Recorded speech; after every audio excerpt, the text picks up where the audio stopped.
பெரும்பாலும் இறை தேடல் அப்படிங்கிற விஷயம் அல்லது இறைவனின் மீது பக்தி அப்படிங்கிறது சாதாரணமா இந்த ஜென்மால உங்களுக்கு கிடைத்தது கிடையாது. நல்லா தெரிஞ்சுக்குங்க. அந்த பக்தி அப்படிங்கிறது பெரிய விஷயம். அது பல நிலைகளை கடந்து நமக்குள் வருவது.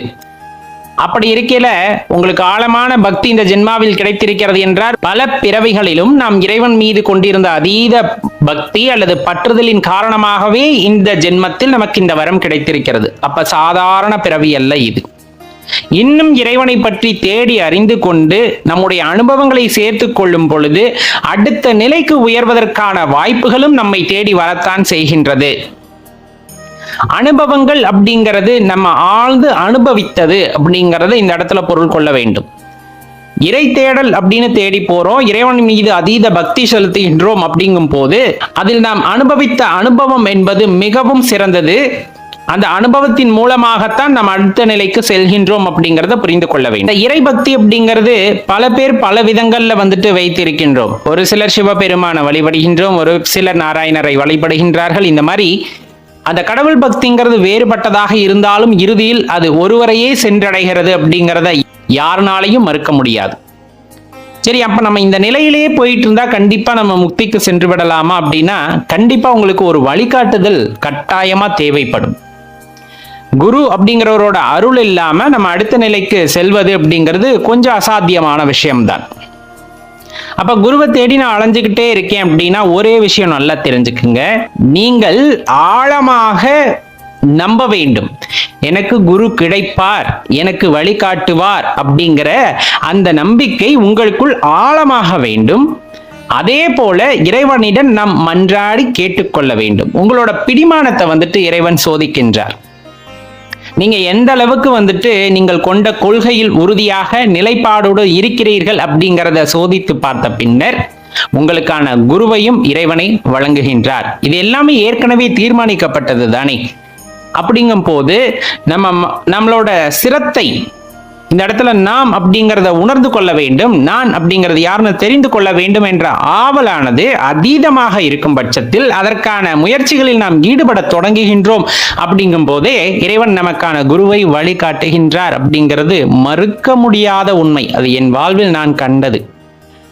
ஏன் சிவன் மீது பித்தா இருக்க அப்படிங்கிற ஒரு கேள்வி நம்ம பல பேருமே எதிர்கொண்டிருப்போம். உண்மையா நாம தான் பித்தா இருக்கமா அப்படின்னு கேட்டா கிடையவே கிடையாது.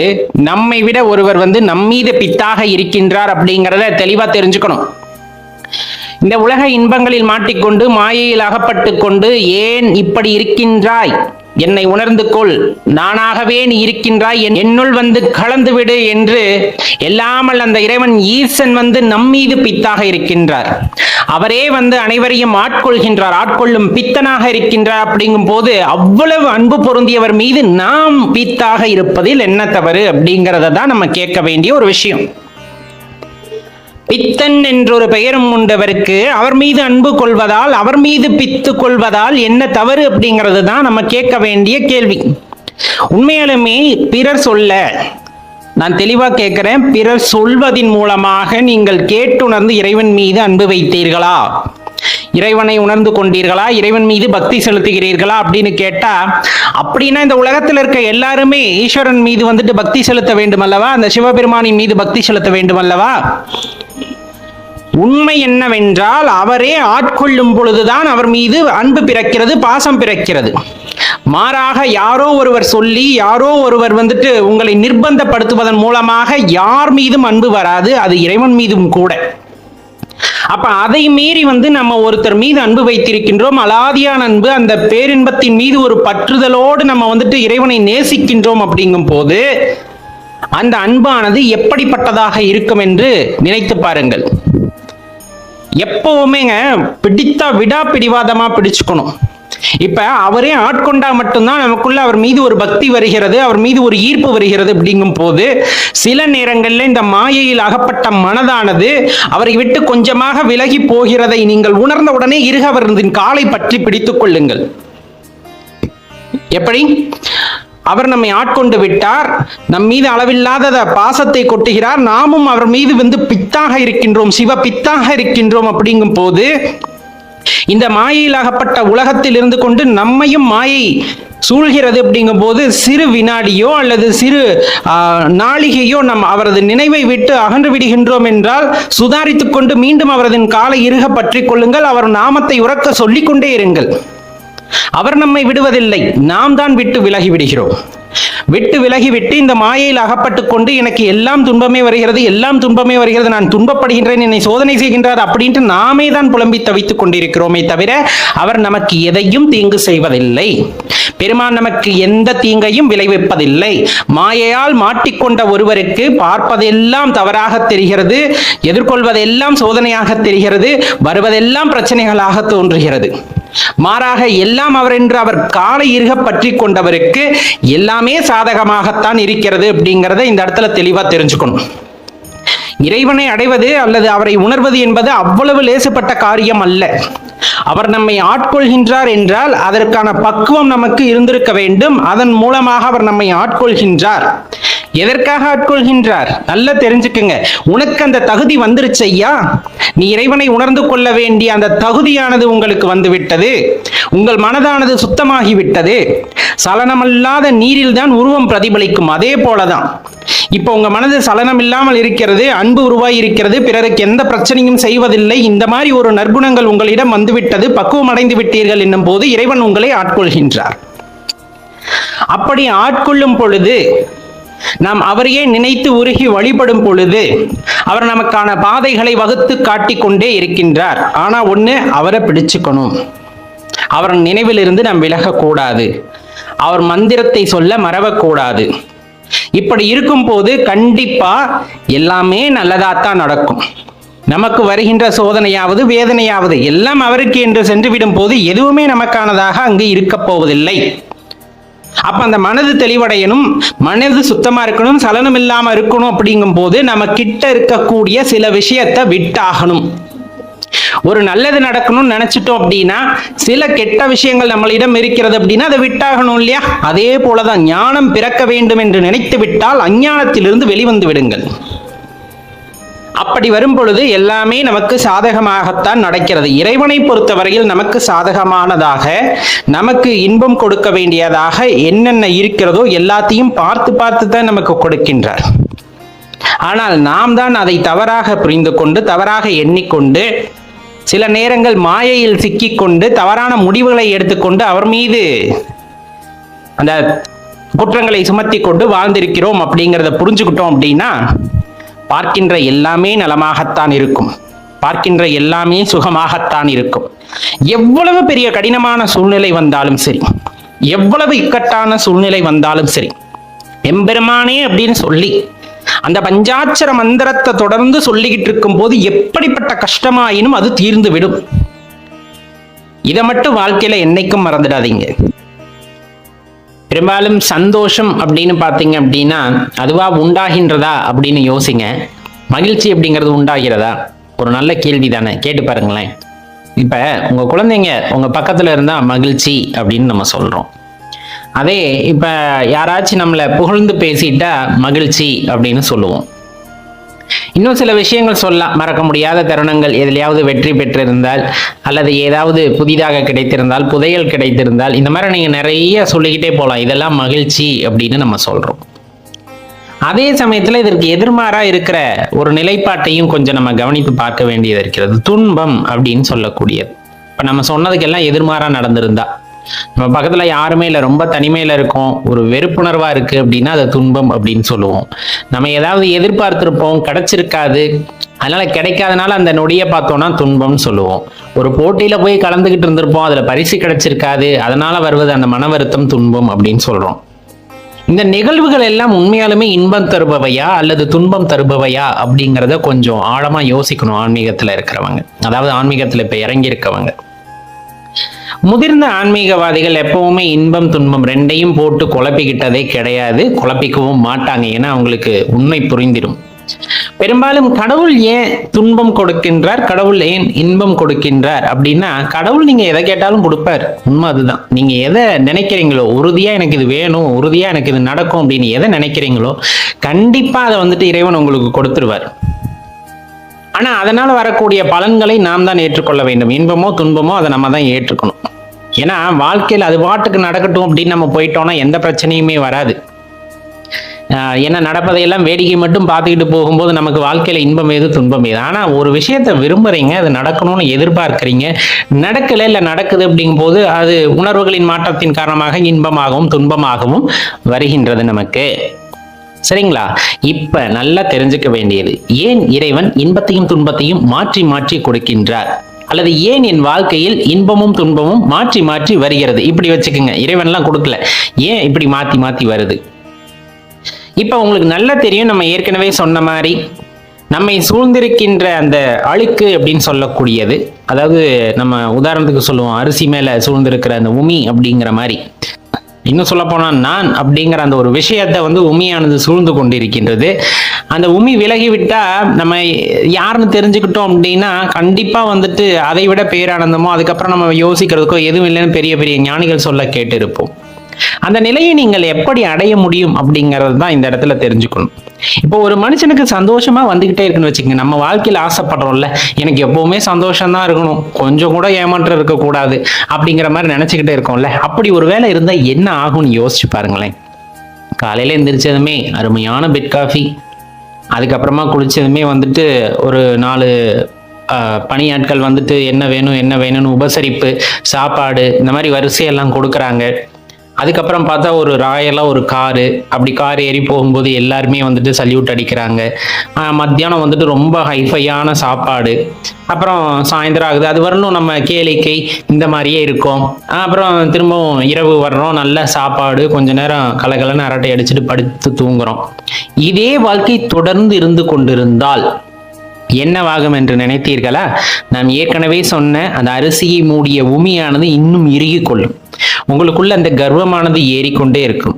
அதாவது என்னை அசைச்சு கொள்ள ஒருத்தரும் இல்லை, நான் தான் இந்த உலகத்தில் பெரியவன் அப்படிங்கிறது, நான் இன்பமாக எப்பொழுதுமே இருந்து கொண்டிருப்பேன், இந்த மாதிரி நிறைய விஷயங்கள் சொல்லலாம். அந்த மாதிரி நிறைய நம்மளை நாமே ஏமாற்றி கொள்ளக்கூடிய விஷயங்கள் நமக்கு நடந்து கொண்டே இருக்கும், நம் மனதில் ஏறிக்கொண்டே இருக்கும். அப்ப இதுல இருந்து நான் எப்படி வெளியே வர முடியும்? ஒன்னே ஒண்ணுதான், வாழ்க்கையில கஷ்டம் அப்படின்னு வரும்போதோ, வாழ்க்கையில துன்பம் அப்படின்னு வரும்போதோ, ஒரு மனுஷன் எவ்வளவு வேகமா ஓடிக்கிட்டு இருந்தாலும் நின்றுவான்.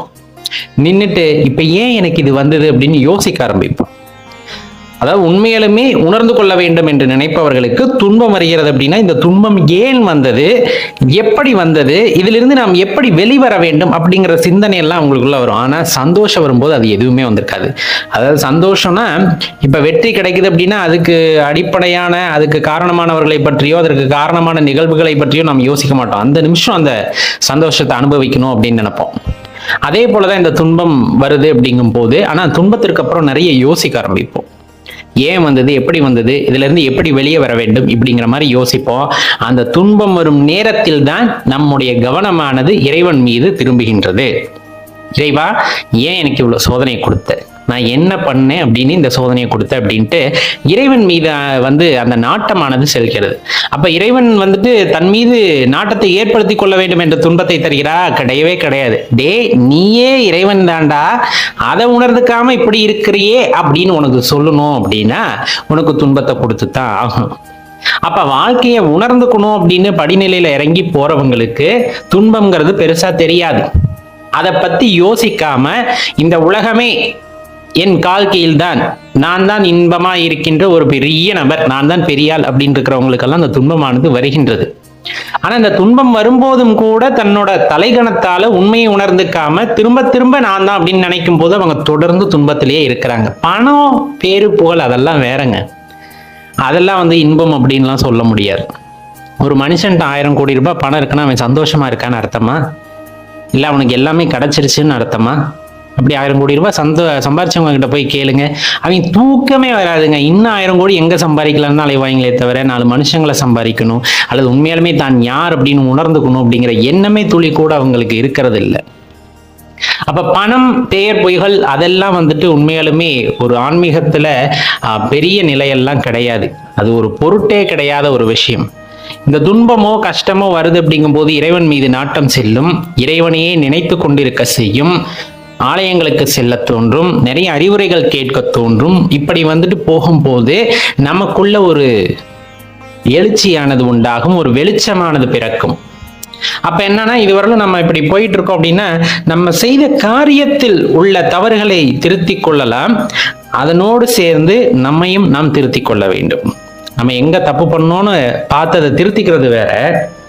இப்ப இந்த நிலையில வந்து நான் யோசிக்கும் போது, எப்படி துன்பமோ கஷ்டமோ வந்தப்ப நான் யோசிக்கும் போது இறைவன் எனக்கு வழிவிடுகின்றார், அல்லது அதற்கான வழி எனக்கு கிடைக்கிறது அப்படின்னு ஒரு நிலை இருக்குல்ல.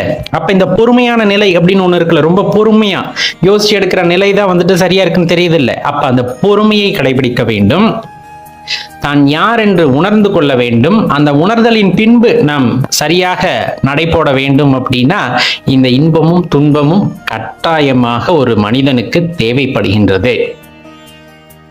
இன்பம் வரும்போது தலைகால் புரியாமல் ஆடும் பொழுது நாம் யார் என்பதையே மறந்து விடுகின்றோம். துன்பம் வருது, கஷ்டம் வருது, கொஞ்சம் ஆடி அடங்கி உட்காரும் போது கொஞ்சம் நம்மளுக்கு டைம் கிடைக்குது, ரெஸ்ட் கிடைக்குது. அப்ப நம்ம யோசிக்கிறோம், அப்ப நமக்குள்ள இருக்கிற அந்த சக்தியை வந்து நமக்கு உணர்ந்து கொள்ள நேரம் கிடைக்கின்றது. அப்படி கிடைக்கும் போது கண்டிப்பாக யார் என்று உணர்ந்து கொண்ட பின் சரியான பாதையில் நமக்கு என்ன வேலைங்கிறத தெரிஞ்சுக்கிட்டு செயல்பட ஆரம்பிக்கின்றோம். அப்பயுமே உணர்ந்துக்காதவங்களுக்கு தான் இன்பம் துன்பம் மாத்தி மாத்தி வந்துகிட்டே இருக்கும். ஒரு வருஷம் சந்தோஷமா இருப்பான், ஒரு வருஷம் கஷ்டப்படுவான், ஒரு வருஷம் சந்தோஷமா இருப்பான், ஒரு வருஷம் கஷ்டப்படுவான்.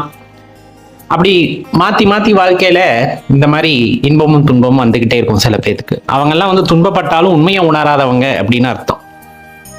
அப்ப ஒரு மனிதன் செம்மைப்படுவதற்கு துன்பம் அவசியமா? நான் தான் சொல்றேன், ஆன்மீகத்துல இருக்கவங்களுக்கு இன்பம் துன்பம் வேற வேற கிடையாது. ஆனா சாதாரண வாழ்க்கையில இருக்கிறவங்களுக்கு ஒரு சின்ன ஸ்பார்க் ஆன்மீகத்துல ஏற்படணும்னாலும் அந்த இடத்துல அந்த துன்பமானது வந்து விடுகிறது. அதாவது துன்பமாக நாம் நினைப்பது அங்கு வந்து விடுகிறது. அப்ப அந்த மனிதனை பொறுத்தவரையிலும் அந்த துன்பம் பெரியதாக தெரிகிறது அவனுக்கு. அப்படிங்கும் போது அவன் இறைவன் மீது பற்றுதல் இல்லாமல் இருக்கின்றான் அப்படிங்கிறது உண்மை. அந்த துன்பமே அவனோட கால் தூசுக்கு தெரியுதுன்னா அவன் இறைவனை பற்றி கொண்டவன் அப்படிங்கிறத நம்ம இந்த இடத்துல தெரிஞ்சுக்கணும். அவ்வளவுதான் வாழ்க்கை அப்படிங்கிறது. இந்த இடத்துல நம்ம ஒருத்தர் நல்லது செய்யறாங்க, அது மூலமா நான் சந்தோஷமா இருக்கேன் அப்படின்னு நினைக்கிறதும், ஒருத்தர் கெடுதல் செஞ்சாங்க அதன் மூலமா நான் கஷ்டப்படுறேன் அப்படின்னு நினைக்கிறதெல்லாம் சுத்தமான பொய்.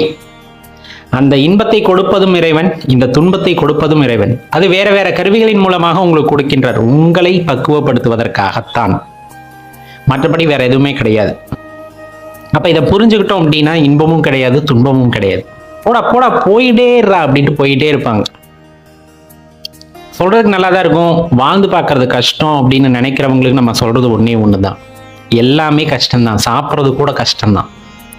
அதை பாரமா நினைச்சா சாப்பிட்றது கூட கஷ்டம்தான், தூங்குறது கூட கஷ்டம்தான். அதுக்குன்னு தூங்காம இருந்துட முடியுமா? சாப்பிடாம இருந்துட முடியுமா? முடியாதுல்ல. அதே போலதான் நம்ம வாழ்க்கை வந்துட்டு சரியான பாதையில போகணும்னு நினைச்சா இறைவனை அடைதலும் இறைவனை உணர்தலும் அவர் காட்டும் வழியில் செல்தலும் தான் உத்தமமாக இருக்கும் அப்படிங்கிறத தெரிஞ்சுக்குங்க. தியானத்தை வந்து ஆரம்பிக்கின்றோம் அல்லது யோகத்தை ஆரம்பிக்கின்றோம், ஏதோ ஒரு வழியில வந்துட்டு இறை தேடலை ஆரம்பிக்கின்றோம். இறைவன் அப்படிங்கிறவர் இருக்கார் அப்படின்னு உறுதியா நம்புறவங்களால மட்டும்தான் வந்துட்டு இந்த பாதையில செல்ல முடியும், அதுலயும் மாற்று கருத்து கிடையாது. அப்ப நம்ம சரியான தேடல்ல இருக்கணும். ஒரு சிலருக்கு குரு வந்துட்டு நல்ல முறையில் வாய்க்க பெறுகின்றார், அவரின் வழிகாட்டுதலின்படி தொடர்ந்து செல்லும் பொழுது ஒரு குறிப்பிட்ட நிலையை வந்துட்டு அவர்களால் அடைய முடிகிறது அப்படிங்கிறத தெரிஞ்சுக்கணும். இன்னும் சில பேருக்கு வந்துட்டு அந்த இறைவனே குருவாக இருந்து வழிகாட்டுகின்றார் அப்படிங்கிறதும் நிதர்சனமான உண்மை. யோக கலாச்சாரங்கள்ல இது உங்களுக்கு நல்ல தெரிஞ்ச விஷயம்தான். யோகத்துல வந்துட்டு குரு இல்லாம தவறா சில விஷயத்த செஞ்சுட்டோம் அப்படின்னா உடலும் பாதிக்கப்படும் அப்படிங்கிறதையும் தெரிஞ்சுக்கணும். பக்தி மார்க்கம்னு ஒண்ணு உண்டு, அது ரொம்ப சிறப்பா குறிப்பிடப்படுகின்றது. இறைவன் மீது அலாதியான அன்பை வைப்பது அப்படின்னு சொல்றது. அப்ப அந்த அன்பை வச்சுட்டோம் அப்படின்னா தூய்மையான அன்பு, நம்ம சொல்ற மாதிரி வந்துட்டு இல்ல நம்ம வீட்டுல இருக்க குழந்தைகள் மேல வைத்திருக்கின்ற அன்பு அதெல்லாம் இல்ல, அர்ப்பணிப்புடன் எதையும் எதிர்பாராமல் வைக்கின்ற அன்பு அப்படிங்கிறது தான் இறைவன் மீது வைக்கின்ற அன்பாக இருக்க வேண்டும் அப்படின்னு பக்தி மார்க்கம் வந்துட்டு ரொம்ப தெளிவா சொல்லும். இந்த மாதிரி பல வகைகளிலும் நாம் இறைவனை உணர முடியும், அவருடன் இரண்டரை கலக்க முடியுங்கிறது நிதர்சனமான உண்மை. இதுல எங்கிருந்து நமக்கு குழப்பம் வருகிறது அப்படின்னா, இப்ப நான் தியானம் செய்ய ஆரம்பிக்கின்றேன் அப்படிங்கும் போது நிறைய குருவெல்லாம் சொல்லுவாங்க, அவங்க தெளிவா தான் சொல்லுவாங்க, நம்ம தான் தவறா புரிஞ்சுக்கிறோம். இப்ப சில பேர் வந்துட்டு புருவத்தின் நடுவே பார் அப்படின்னு சொல்லுவாங்க, சில பேர் ஹிருதயத்திடம் பார் அப்படின்னு சொல்லுவாங்க. இந்த மாதிரி நிறைய விஷயங்கள் சொல்லப்படும். ஆரம்ப காலகட்டத்துல கொஞ்சம் சாதகமெல்லாம் செஞ்சதுக்கு அப்புறம் பாத்தீங்கன்னா ஒரு ஒளியானது தெரிகிறது அப்படின்னா அதுதான் நிறைவு அப்படின்னு நினைச்சுக்கிறது சில பேர். சரிங்களா? ஒரு மாசம் 2 மாசம் செய்யும் போது முறையா நீங்க செஞ்சாலும் ஒரு ஒளி அங்கு தென்படுகிறது அப்படிங்கும் போது இறைவனை நான் கண்டுவிட்டேன் அப்படின்னு நினைச்சுக்கிறது ஒரு வகையான குழப்பம் என்றே நாம் சொல்லலாம். யோகத்திலும் கூட அப்படி இருக்கலாம்.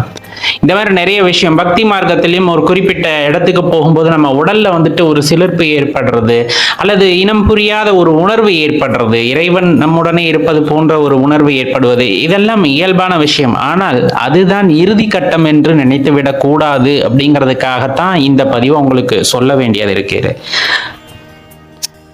ஏன் இப்படி சொல்றோம் அப்படின்னா, நல்லா யோசிச்சு பாருங்க, நம்ம இப்ப எந்த யுகத்துல வாழ்ந்துகிட்டு இருக்கோம் அப்படின்னு. உண்மையான பக்தி செலுத்துவது மட்டும்தான் இறைவனுடன் கலப்பதற்கான வழி, அல்லது குருவோடு துணையுடன் நம்ம யோகத்துல ஈடுபடுவதும் அதற்கான வழிகளாக கூறப்பட்டாலும், நாம் இடையில் அடைகின்ற சில சஞ்சலம்னா இந்த இடத்துல நான் தவறா குறிப்பிடல. என்னன்னா, இப்ப மனதிற்குள் ஒரு ஒளி தென்படுகிறது அல்லது எனக்குள்ள வந்து ஒரு அற்புதமான ஒரு நிகழ்வு தெரிகிறது அப்படின்னா அதுதான் இறைத்தன்மையோட இறுதி அப்படின்னு நினைத்து கொள்ள வேண்டாம். அதைத்தான் நம்ம சொல்றோம். அதையும் தாண்டி அப்பாற்பட்ட நிலை இருக்கலாம் அல்லவா? அப்ப நம்ம என்ன செய்யணும்? ஒரு நிலை அடைந்து விட்டாலும் சில பேர் வந்துட்டு யோகம் செய்வதனாலோ அல்லது சில சித்துக்கள் கைவரப்பெறும். சில பேருக்கு எல்லாமே இல்லைன்னா கூட சில சித்துக்கள் கைவரப்பெறுது, இல்ல எதிர்காலத்தை கணிக்கக்கூடிய சில ஆற்றல்கள் பெறுகிறது அப்படிங்கும் போது அதுதான் இல்லை, அவ்வளவுதான் இறையாற்றல் அப்படின்னு நினைச்சிடாதீங்க தயவு செஞ்சு. அது கிடையாது. அந்த அற்ப விஷயத்திற்காக ஆசைப்பட்டு அடுத்த நிலை என்று தேடாமல் அதோடு நின்று விட்டால் நம்மோட ஆன்மீக பயணம் அப்படிங்கிறது நிறைவு பெறாது அப்படிங்கிறத தெளிவா தெரிஞ்சுக்கணும்.